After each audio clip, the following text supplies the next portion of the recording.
اور ان کو جنت سے زمین پر اتار دیا۔ آدم علیہ السلام اور حوا نے جب معاملے پر غور کیا تو اس بات کو بھانپ گئے کہ اللہ تبارک تعالیٰ کی مغفرت اور رحمت کو طلب کرنے سے اللہ تبارک تعالیٰ کی رضامندی حاصل ہو سکتی ہے، لہٰذا انہوں نے اللہ تبارک تعالیٰ کی بارگاہ میں جو دعا مانگی، اس کو اللہ تبارک تعالیٰ نے سورہ اعراف کی آیت نمبر 23 میں یوں بیان فرمایا ہے۔ انہوں نے کہا، اے ہمارے پروردگار، ہم نے اپنی جانوں پر ظلم کیا، اگر تو نے ہمیں معاف نہ کیا اور ہم پر رحم نہ کیا تو ہم یقیناً خسارہ پانے والوں میں سے ہو جائیں گے۔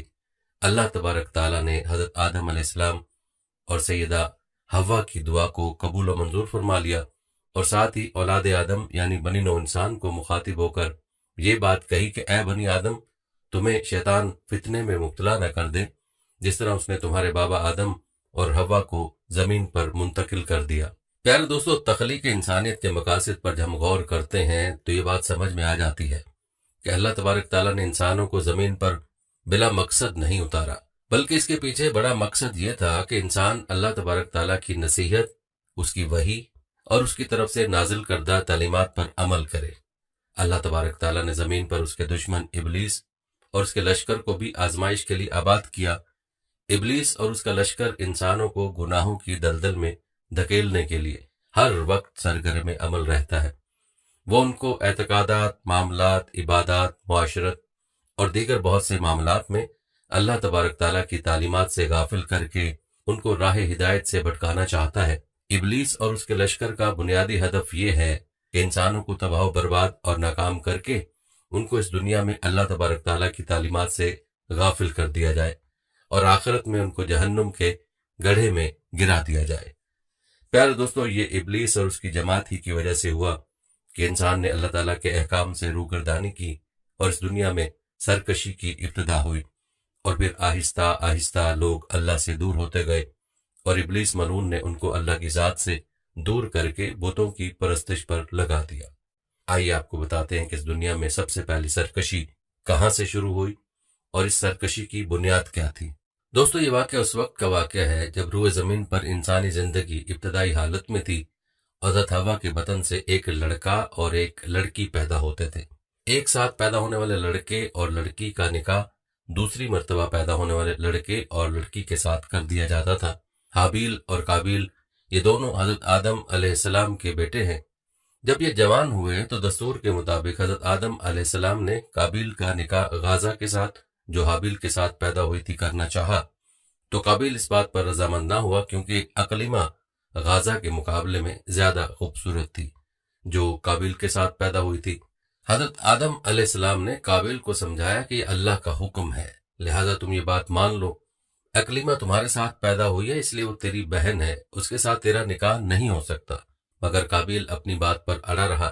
بالآخر حضرت آدم علیہ السلام نے ان دونوں بھائیوں کو حکم دیا کہ تم دونوں اپنی اپنی قربانی اللہ کے حضور میں پیش کرو، جس کی قربانی مقبول ہوگی وہی اقلیمہ سے نکاح کا حقدار ہوگا۔ اس زمانے میں قربانی کی مقبولیت کی علامت یہ تھی کہ لوگ اپنی قربانیاں پہاڑ پر رکھ دیتے تھے اور آسمان سے آگ آ کر انہیں کھا جاتی تھی۔ قابیل کھیتی باڑی کرتا تھا اور حابیل جانور پالتا تھا، چنانچہ قابیل نے گندم کی بالیاں اور حابیل نے ایک خوبصورت موٹا تازہ مینڈھا قربانی کے لیے ایک پہاڑ پر رکھ دیا اور اللہ سے دعا مانگی، یا الہی ہماری قربانی کو قبول فرما۔ آسمان سے آگ آئی اور اس نے حابیل کی قربانی کو کھا لیا اور قابیل کی قربانی قبول نہیں ہوئی، جس سے قابیل کے دل میں حابیل کے لیے غصہ، حسد اور بغض پیدا ہو گیا، اور وہ حابیل سے کہنے لگا کہ میں تجھے مار ڈالوں گا کیونکہ تیری قربانی قبول ہو گئی ہے۔ حابیل نے قابیل سے کہا، اللہ تعالیٰ پرہیزگاروں کی قربانی قبول کرتا ہے، اگر تو میرے قتل کے لیے مجھ پر ہاتھ اٹھائے گا تو میں تجھ پر ہاتھ نہیں اٹھاؤں گا کیونکہ میں اللہ سے ڈرتا ہوں۔ قربانی دے کر دونوں بھائی حضرت آدم علیہ السلام کے پاس آئے۔ آدم علیہ السلام نے فرمایا، اے قابیل، تیری بہن اقلیمہ اب حابیل پر حلال ہوئی اور تجھ پر حرام۔ قابیل اب مایوس ہو چکا تھا کہ اقلیمہ اس کے نکاح میں نہیں آ سکتی، اس لیے وہ حابیل کو مارنے کی تدبیر میں رہنے لگا۔ اس دوران آدم علیہ السلام جب مکہ چلے گئے تو ایک دن قابیل نے دیکھا کہ حابیل سو رہا ہے، تو سوچنے لگا کہ اسے کس طرح سے ماروں کیونکہ اس زمانے تک کسی نے کسی کو نہیں مارا تھا۔ جب شیطان نے دیکھا کہ اسے قتل کرنے کا طریقہ نہیں آتا تو اس لعین نے ایک جانور پکڑا اور اس کا سر ایک پتھر پر رکھ کر دوسرا پتھر زور سے اس کے سر پر دے مارا،